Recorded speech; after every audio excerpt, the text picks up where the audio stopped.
اللہ کی یاد اور شیطان کی چال۔ ایک شخص ہر روز رات کی تنہائی میں اللہ تعالیٰ کا ذکر کیا کرتا تھا۔ اس کام میں اس نے کبھی ناغہ نہ کیا تھا۔ ایک دن شیطان نے اس کے دل میں وسوسہ ڈالا کہ اے شخص، تو ہر روز رات کو اللہ اللہ کرتا ہے، اور ایک مدت گزر گئی اس کام کو کرتے ہوئے، لیکن کیا کبھی ایک بار بھی اللہ تعالیٰ کی بارگاہ سے جواب میں لبیک ہوئی ہے؟ تو کس عاجزی اور انکساری سے اللہ کی ضربیں لگاتا ہے، لیکن بارگاہ خداوندی سے تجھے ایک جواب تک نہیں آیا۔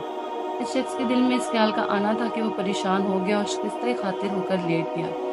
خواب میں اسے حضرت خضر علیہ السلام کی زیارت ہوئی۔ آپ نے اس سے پوچھا، اے اللہ کے بندے، تو اللہ کے ذکر سے کیوں رک گیا ہے؟ کہنے لگا، میں تو ہر روز اللہ اللہ کرتا تھا، لیکن جواب میں میرے پاس لبیک نہیں آیا، اس لیے میں اس بات سے ڈر گیا کہ شاید میں اللہ تعالیٰ کی بارگاہ میں مردود ہوں۔ یہ سن کر حضرت خضر علیہ السلام نے فرمایا، اے شخص، اللہ پاک نے مجھ سے فرمایا کہ جا میرے اس بندے سے کہہ دو کہ تیرا اللہ اللہ کہنا میرے ہی کرم کی وجہ سے ہے۔ کیا میں نے تجھے اپنے کام میں نہیں لگا رکھا ہے؟ تیری طلب تڑپ کی مجھے سب پتا ہے۔ میں تجھے نہیں بھولا ہوں، نہ ہی میں نے تجھے نظر انداز کیا ہے۔ تیری ہر پکار پر اور ہر بار اللہ کہنے پر میں تجھے 1000 بار لبیک لبیک کہتا ہوں۔ تجھے یہ سوچ، یہ عمل، یہ طلب میں نے ہی دی ہے، اور میں نے ہی تجھے اس کام پر لگایا ہے، اور اصل میں تجھ سے زیادہ مجھے ہی تیرا اشتیاق و شوق ہے۔